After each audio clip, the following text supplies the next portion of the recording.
All right. Hopefully everyone had a great weekend. So you have Bitcoin candle close here. 108.426 with the S&P futures in the green here, up 0.25%. The dollar breaking the rising wedge structure here. So this all looking good for risk assets. S&P 500 making new all-time highs last week. We would like to see Bitcoin do the same this week.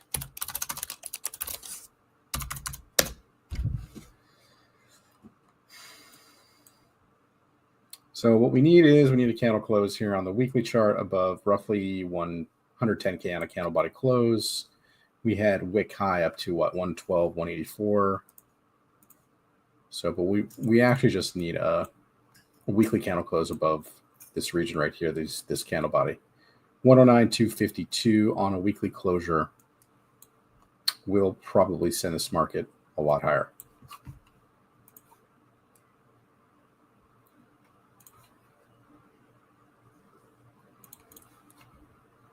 And so, yeah, our next Fibonacci level here is around this $118,000 region. Our gold to mean ratio is around 156K. That is looking like a pretty solid target here for the next 4 to 6 months, I would say, for Bitcoin. And we can look at ETH here too.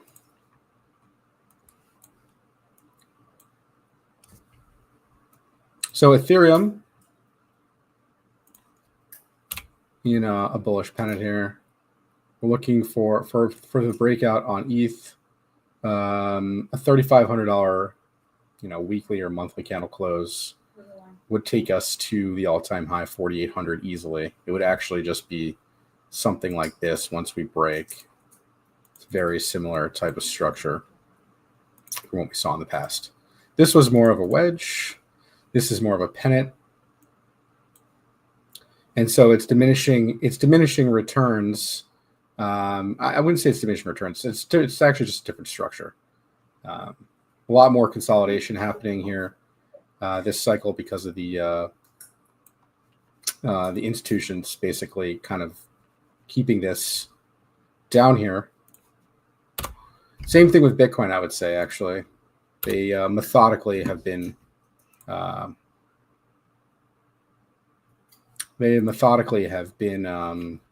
channeling this whole structure the whole way up this cycle. It's a lot, I would say it's a lot different than past cycles. The parabolic mania phase that we should be entering here shortly,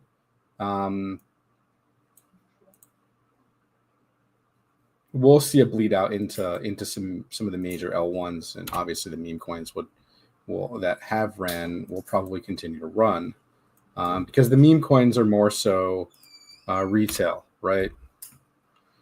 The like the higher market cap kind of L1s like ETH and your Avalanches and your Solanas those are more on the institution side because it requires a lot more capital for those to be pushed up, right? Yeah, we'll look at Strat.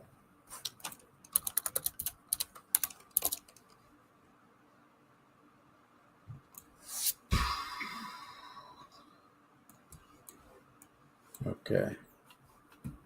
Yeah, Strat back down at range lows here.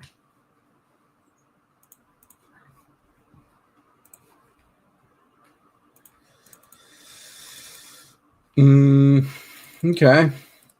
You got a bit of weekly bull div that's happening here on Strat. You can see you've basically come down to the same range lows, making higher levels of relative strength than you were in March of 2025. So yeah, same lows on price, higher levels of relative strength. Yeah, this is gearing up for a move.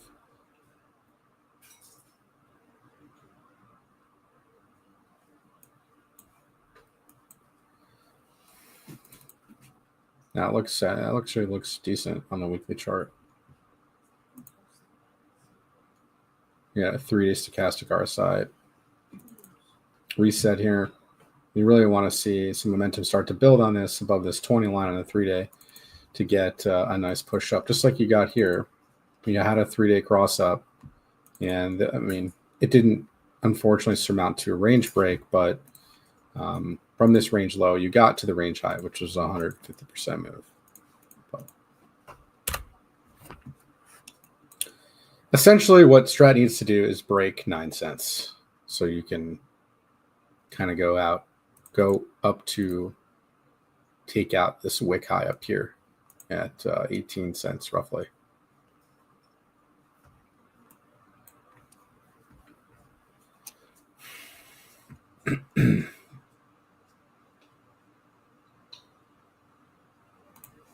We're going to look at total 3 real quick.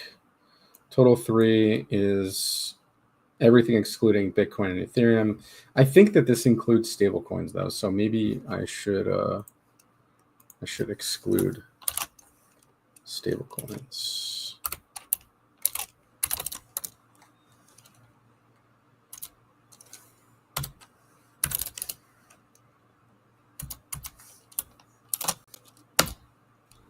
So this is everything excluding Bitcoin and Ethereum. These are basically, this is just all the whole altcoin market without stablecoins.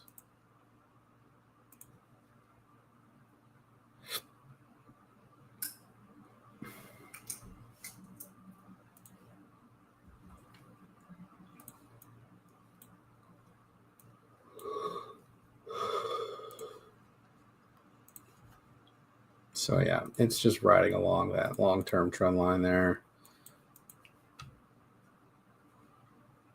And we're pretty close to breaking out. About around this $950 billion market cap region is when altcoins will break out.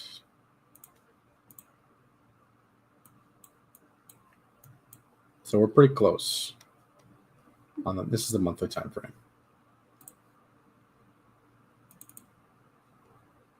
And yeah, we got a little bit of, we have the weekly bullish divergence there forming. The weekly MACD here looks like it's about to cross up. Stoch RSI, a 2-week on what? Bitcoin? I don't think I have it on Strat. I don't think there's enough data for that on this chart.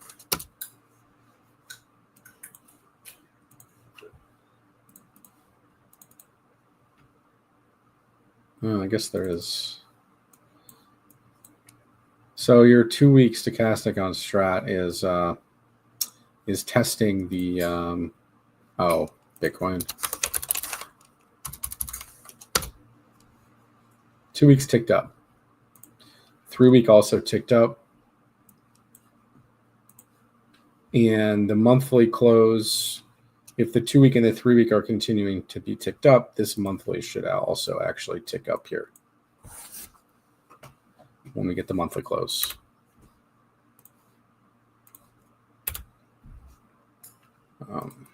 So yeah, those high time frames look good on Bitcoin.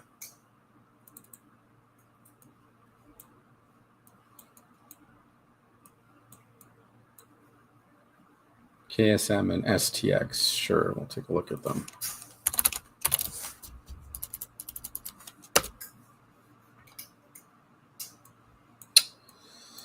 So KSM has been basically wedging for quite some time.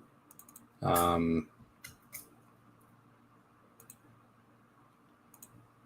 you could start to see the weekly and the 2-week RSIs are trying to hold above bearish control zones here.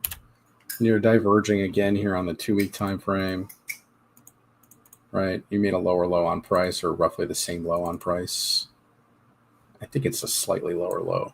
Yeah, candle body closure wise anyway.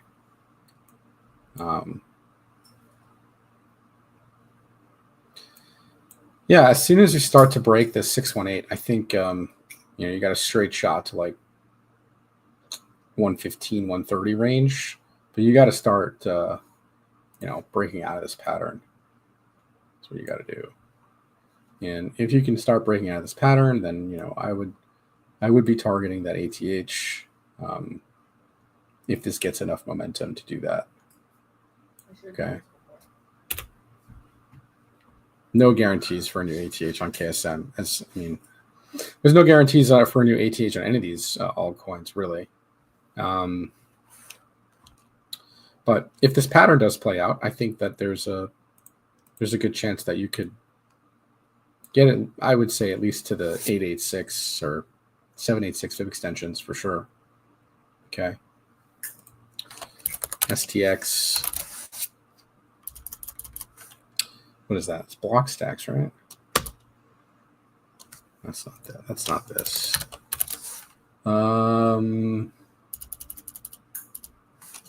Block stacks. Okay. All right. So block stacks actually made a new ATH here in March of 24. You got a lower high in December. And I would say, yeah, this looks like a channel. They almost lost this channel here, but they rallied it back into the structure. And here, this was like a fake break to new all-time high. Looks like double bottom stuff here on the 2-week time frame. Your RSI also showing the same.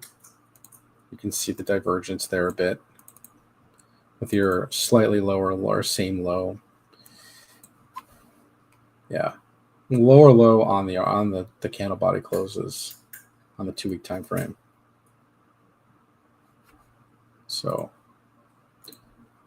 yeah, I would be, if you were buying this asset, I would be setting probably a stop below 39. I know that's a big drawdown, but there's not really anything here below that. So like you probably don't even want to be in this asset below 39 cents, because if you lose that level there, you're just going right back to 20 cents. All right. And your upside targets would probably just be back to ATH. And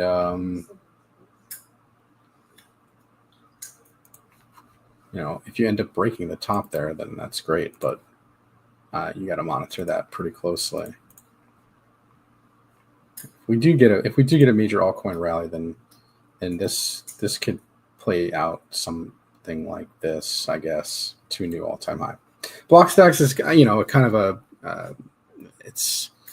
there's big adoption for DeFi, right, on Bitcoin for Blockstacks, so that could be a big driver. I think so.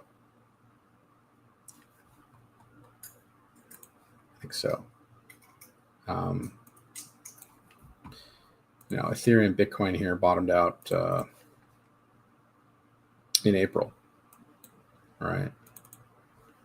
And this might take some months to start really picking up momentum. It's still very oversold on the Ethereum Bitcoin ratio chart.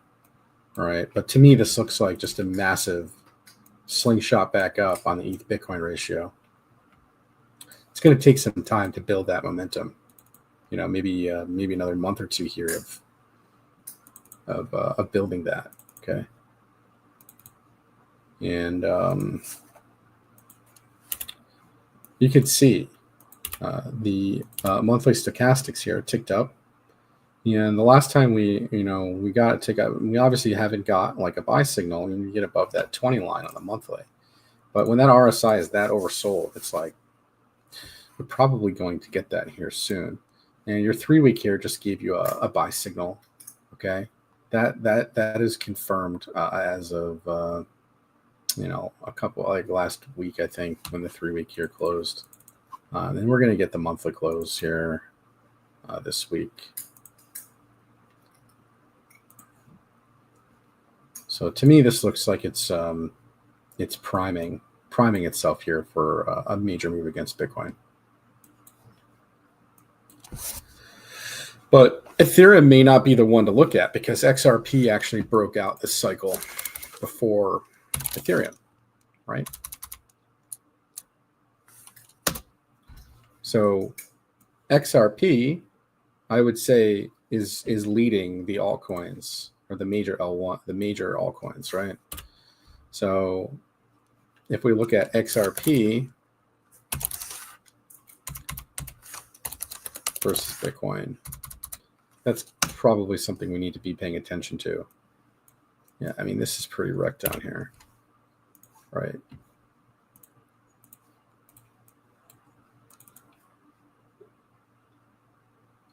I think XRP still has room to run. Yeah, I do think it has room to run. Against dollars, it does. And even against Bitcoin here, it looks like it's it just reset itself here. It's just sitting on this major support after this major rally here in November, December, right? It's been kind of sideways and consolidating here against Bitcoin since January for 6 months. Okay, but this to me looks like a major falling wedge pattern against Bitcoin. You can see the coiling happening here on the daily. This looks like it's actually setting up for a move here pretty soon. Look at that. That's some coiling happening there. You see that? That's building up a major move against Bitcoin, XRP. All right. XRP is a lot stronger than Ethereum right now. If you look at the XRP ETH chart,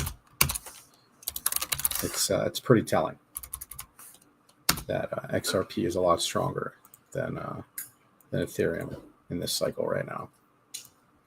It looks like it's actually just about to candle out against ETH again.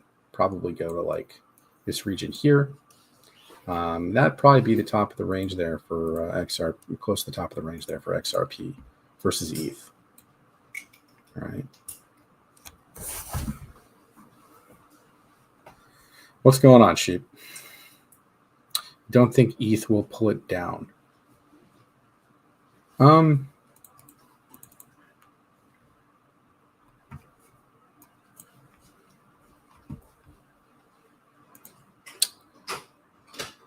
mean, it could. I mean, this monthly is still pretty extended against ETH. I think ETH is better value than XRP, personally.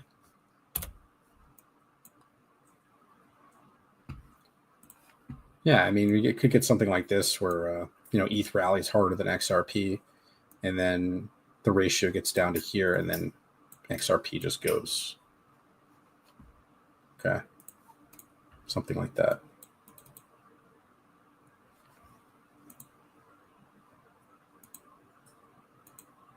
But the key here is that it's going to outperform Bitcoin, because that's true alt season, right? True alt season is when altcoins are actually outperforming Bitcoin for a longer period of time, not just like a day or 2 days. It's like several months of outperforming. That's alt season. We've been in Bitcoin season since October of 2022, essentially. Okay. Since this bottom. It's been Bitcoin season.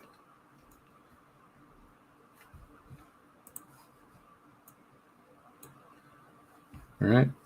I wanted to show you guys something pretty interesting. What's H-bar's top this cycle?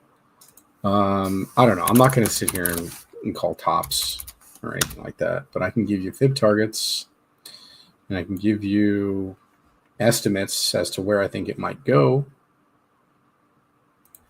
Right? So if you end up breaking the top of the range, you have a major fib extension at $1.25. I would say that that's a pretty major level.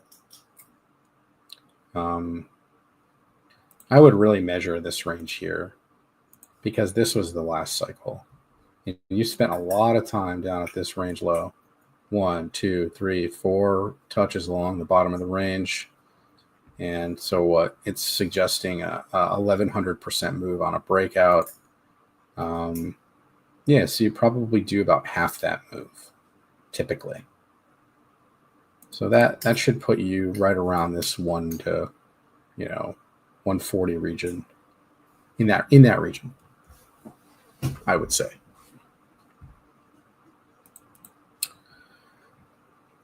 All right, it looks like a big cup with handle is what it looks like. Okay. All right. And yeah, it's pretty close to breaking out of this the structure here. Yeah, so each bar looks pretty good. A lot of them look pretty good right now in terms of where they're at on their charts and kind of momentum shifting in that direction to push them up. I think we're at that point where these altcoins start to make major moves, or they should anyway, towards the end of the market cycle here, the next 6 months. Chainlink, yeah, we'll take a look at it.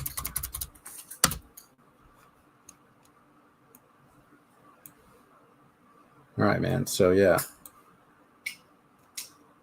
just chilling on some major levels of support here. Kind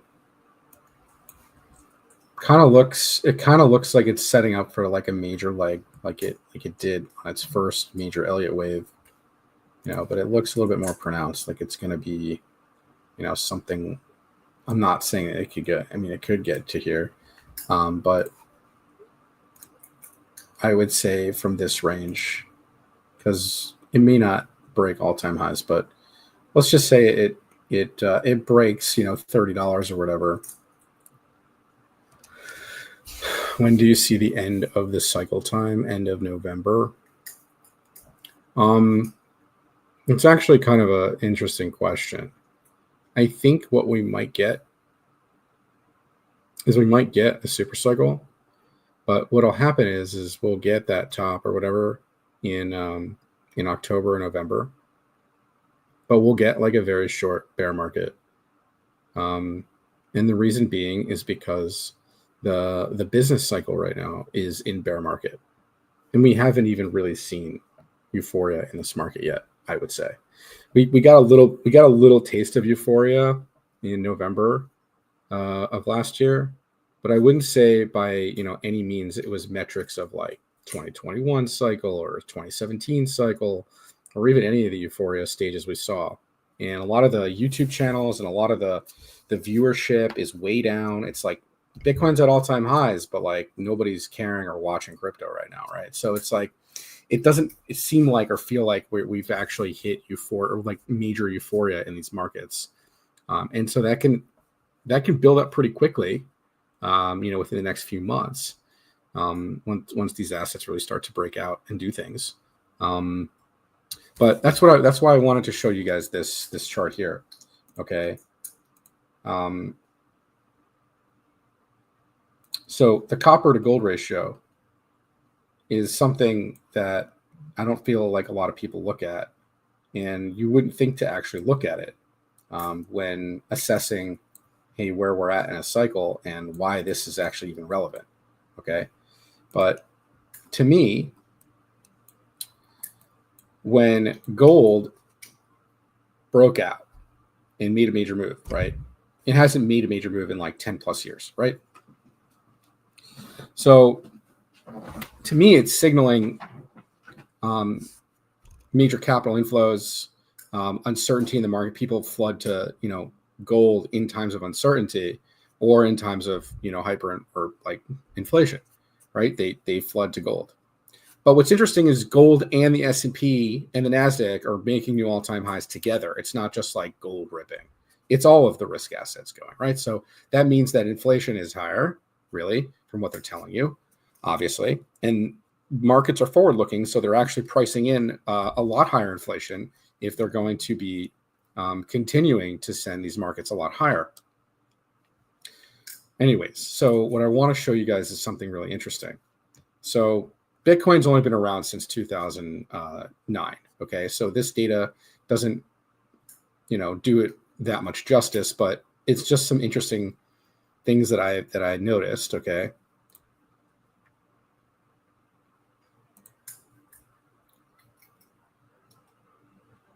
So these were all market cycle tops for Bitcoin, and happened to also be the copper to gold ratio tops for those actual market cycles, which is really interesting.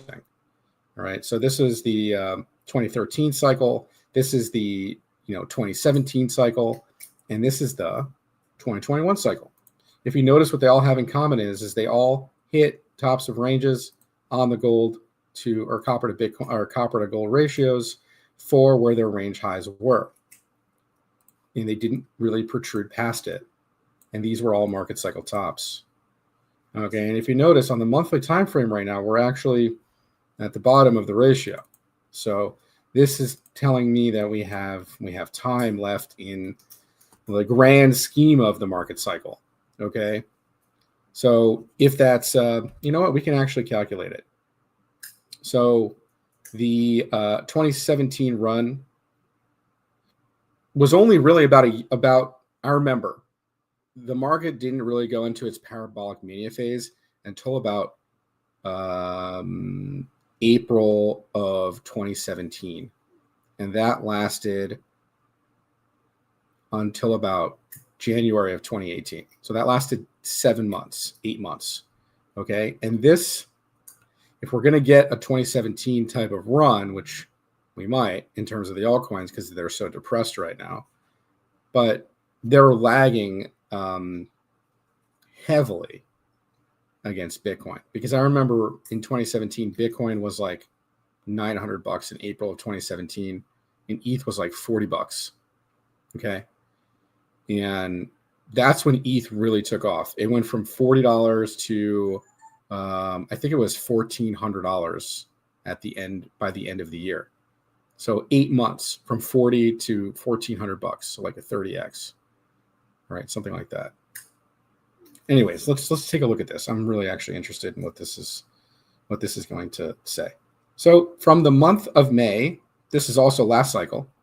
So basically from the COVID copper ratio gold low, I would say actually the 2021 cycle really ended in a mute type of fashion. May of 2021 was the top. We just made a double top with a slightly higher high, but that was not altcoins really running in that second part of that. That was mostly just Bitcoin that retested that. But if you notice, this took a year. Okay, so from this low, May 2025, this is basically suggesting this. Well, this data point took a year. Okay, this data point here from this low, July of 16, to this lower high to December of 2017, this was less than a year. Okay, this was about 8 months. So I'm figuring we have about maybe 8 months, 6 to 8 months. So maybe sometime in January is actually going to be the top. Okay.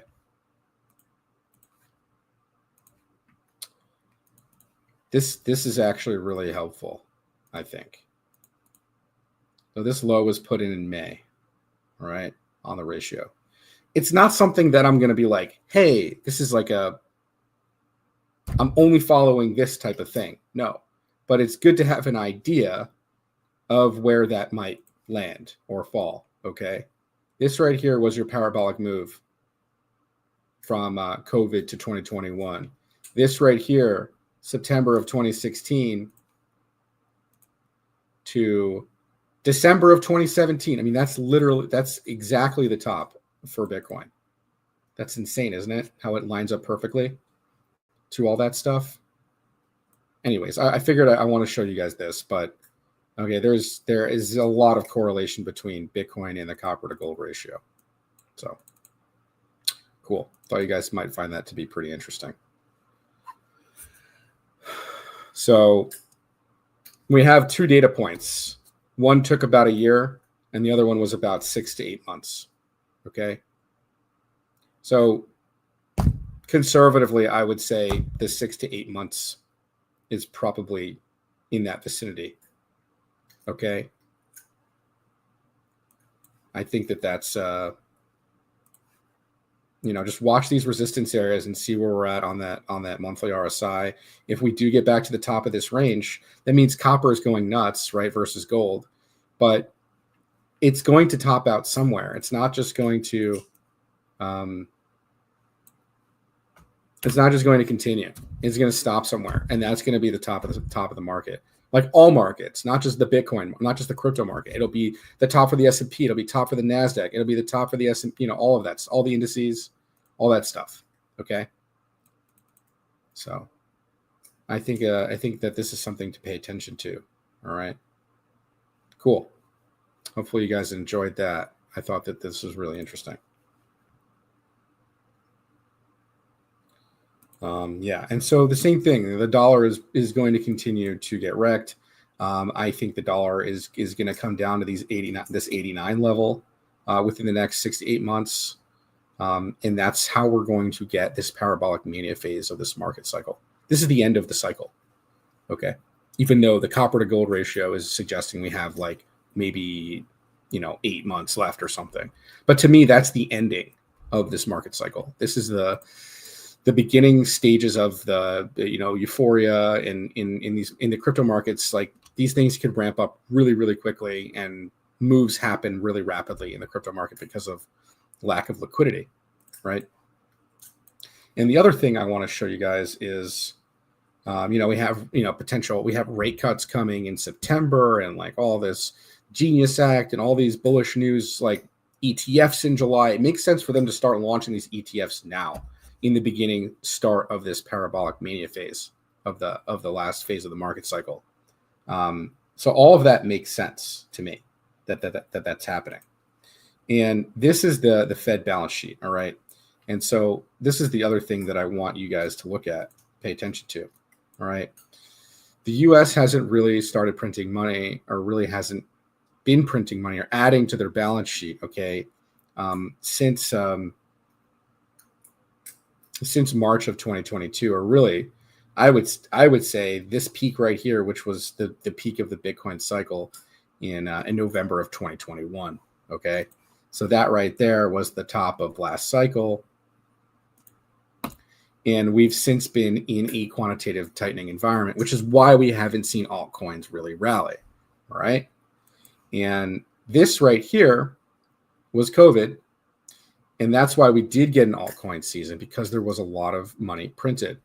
And I do think that is going to happen again. It may not be to this significance, but I do think we're going to see money printing start again. Why? Look at your monthly MACD. Okay, your monthly MACD just crossed up. The last time you got a monthly MACD cross was somewhere when we started printing money in September of 2019.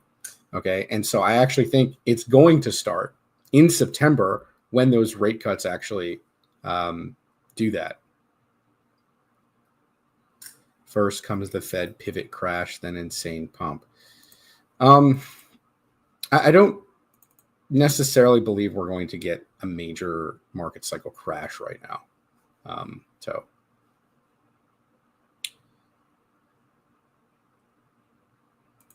I don't think that, actually.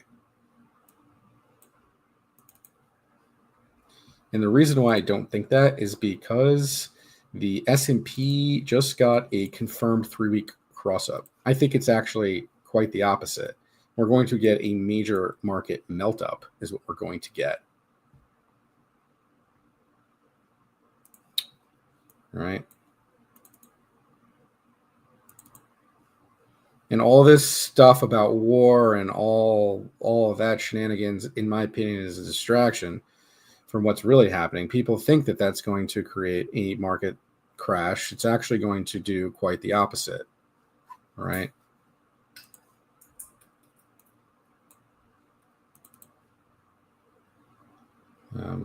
Yeah. So that's it. I think that this is the beginning stages of the parabolic mania phase.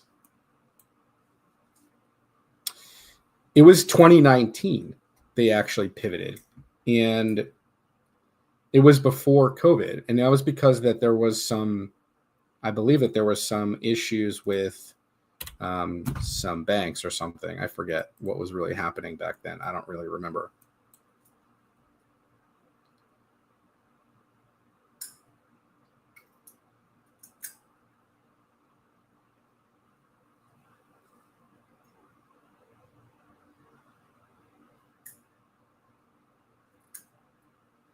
The point is, dude, is that if your assets start appreciating rapidly, you should be selling into those moves.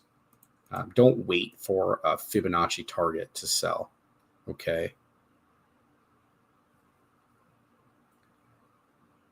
Scaling out is just as important as DCAing in, right? It's the same thing. So yes, you've probably been holding a lot of these assets for quite some time. We all have been. This market's been quite depressed for like 4 years or longer on some of these assets.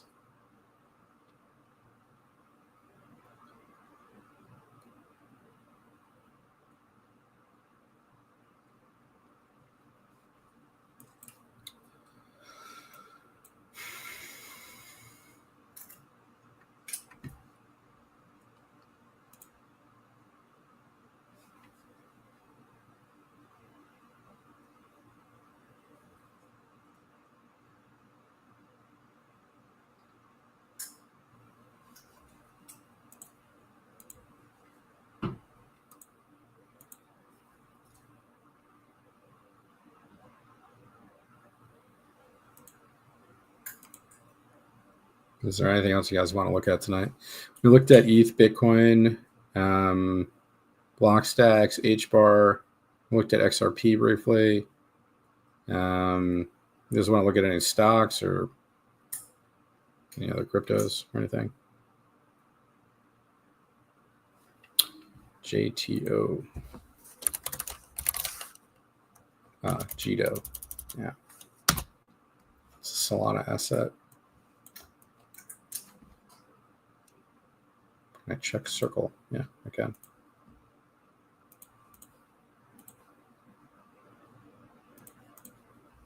Nice consolidation.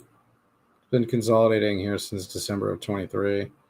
Very easy range to trade, right? 412 break. On a higher time frame probably. This will probably really go when Solana goes again. 160% measured move. I mean, this thing can do. I don't know what this thing can do. It's been sideways for a couple years, so you can just range trade this thing until it breaks a range. That's it. Stop loss below, range low. Let it go. We can look at Pulse Chain. We'll look at that. We'll look at Circle real quick while we're on that side of things here. Yeah, Circle nasty weekly long wick here. Did really great on their IPO. This is clearly a reversal candle. You might continue to see downside on something like that. I would not be buying Circle here personally. It is very overvalued versus the amount of USDC that they've minted. Right. We got a gap here around 138, 140 region. Probably going to go and fill that. Why not? Yeah, we'll look at Pulse Chain.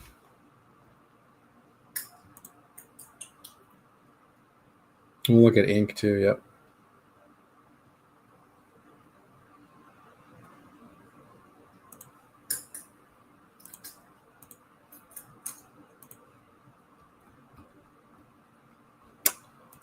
Pulse Chain.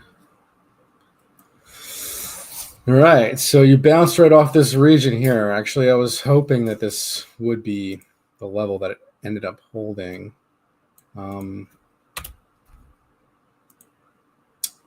So that actually looks okay, right? We could be looking at a double bottom potentially there.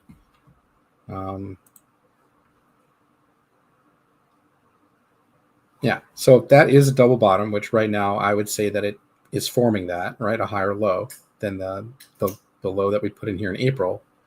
Then your neckline is somewhere up here, actually. So to confirm double bottom, you actually need to break the neckline, right? So you need to make closes above, what is that, quadruple 4453 on a, I would say on a higher time frame, like a weekly chart, to break back into that range. But once you do that, if you're able to do that, you're looking at about 141% measured move. Okay. And that should take you probably somewhere around this, quadruple 8921 region, give or take. This level right here actually is probably where it'll take you to.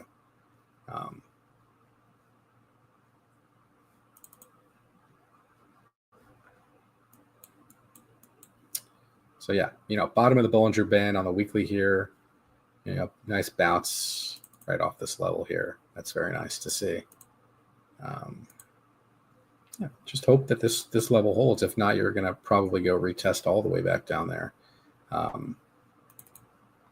But right now on the daily time frame, it looks like it's bottoming out right here. Look at the daily RSI kind of coiling down here. You can see that you got some nice divergence that's forming there. I would say that looks pretty good for a low being put in on Pulse Chain. Okay.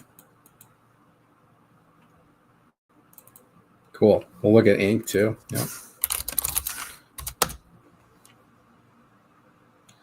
So ink also, making higher lows here than the April lows. Kind of similar chart. A lot of these charts look like this right now, by the way, but they're double bottoms and higher lows being put in.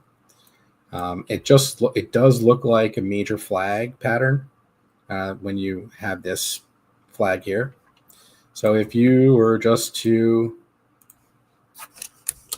kind of copy paste that, essentially, it pretty much points to about a $30 ink target. Once you start taking out this 618 region here, this $10 region, $11 region, that's kind of what this is alluding to. All right. Although this is just straight down. If Pulse Chain really starts to get crazy volume, I mean, there's really no reason why it can't do some pretty stupid stuff and go back to that wick high. All right. But based on this flag pattern that I'm seeing right here, if you get a break and you get a making closures above 850, or really this golden mean ratio region, I think like $30 is a potential swing target for this asset. All right. And yeah, you can see the coiling happening on the bands here too. So yeah, this looks pretty prime for a major movement. Okay. And while we're on the topic of Pulse Chain, we might as well look at PDI and Wrap Bitcoin and Fed Token. We might as well look at all those because we're bullish on those as well. Pulse Chain's PDI right now looks very good after this major capitulation event, where you had this massive rising wedge breakdown. You went to go fill that gap essentially. But yeah, it looks like it's trying to leg back up here, and it looks like it's going to go retest, at least 2.5 cents. I'm not going to check Fake Teddy. Why would I do that to myself?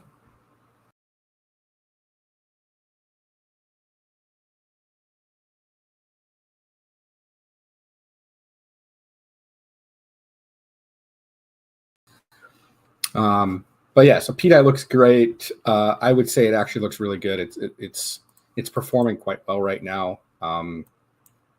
Man, I mean, look at the RSI here, just legging up perfectly, beautifully.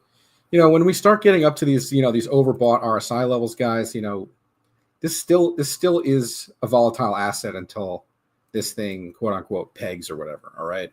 I know the narrative is that they're going to peg PDI.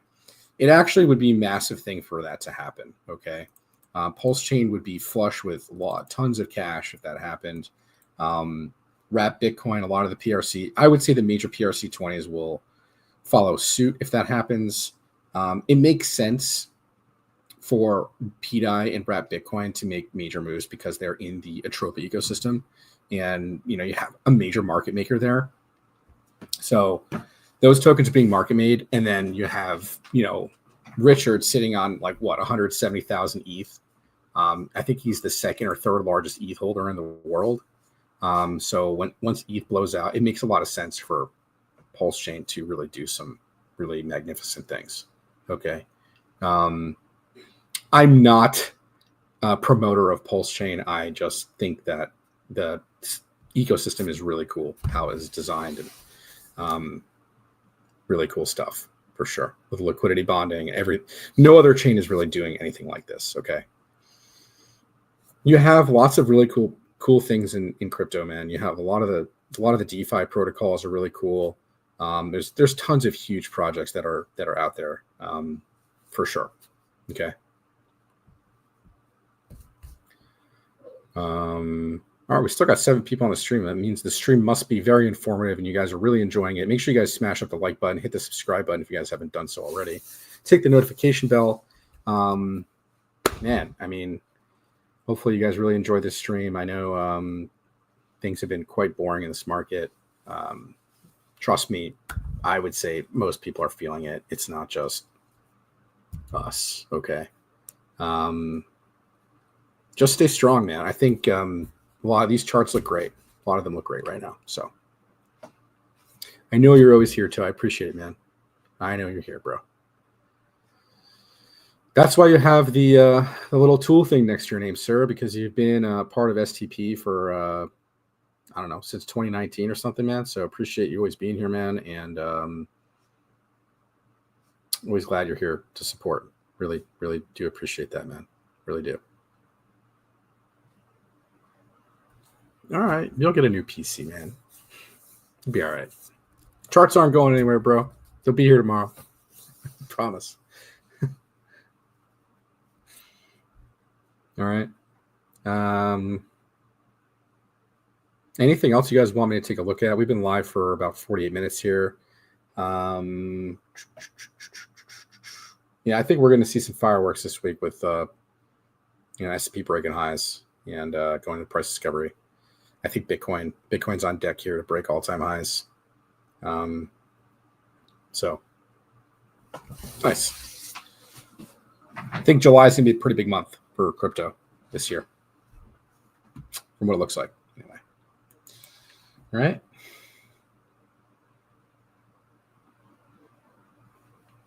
Yes, Toe, go get some rest, bro. I appreciate you always tuning in, man, on live, right? Yeah, well, I think we're all ready for it, right? We're all ready for it. We are. We're all ready for it. And if you're not here because you got shaken out or something or whatever, it's not too late to get back in, really. It's not. I think a lot of these assets are just bottoming out now. And there's just going to be some major moves here in the next 6 months for sure. All right. From what I'm seeing. All right. Thank you guys so much for tuning in, and we'll catch you guys next week. Listen, I come on every week, no matter bull market, bear market, crap market, doesn't matter. I'm here. I give you guys my time, and sometimes nobody shows up to the streams. It's like just me talking to myself, and you know what? That's fine. This content's getting out there. Someone's going to eventually view it, but that's it. We're here, and we talk about the charts, and we tell it like it is. If the charts look like crap, we say it looks like crap. If it looks good, we say it looks good. But you got to always remember to always practice some sort of discipline with what it is that you're doing. You know, overbought, oversold. Those are always going to be your discipline points to exit these assets. Again, remember the reason why you're buying these assets is to take advantage of them to generate cash for yourself, right? Or maybe it's to generate another asset that you're trading it against or something, right? Anyways, you guys get the point.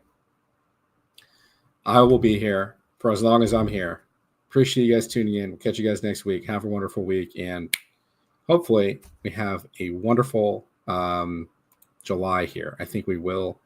July 4th is Friday, so I want to wish everybody a happy July 4th. And man, go touch some grass or something, man. See some fireworks, spend some time with your family. We'll catch you guys Sunday, and we can talk about it. All right. Appreciate you guys tuning in. See you guys next week.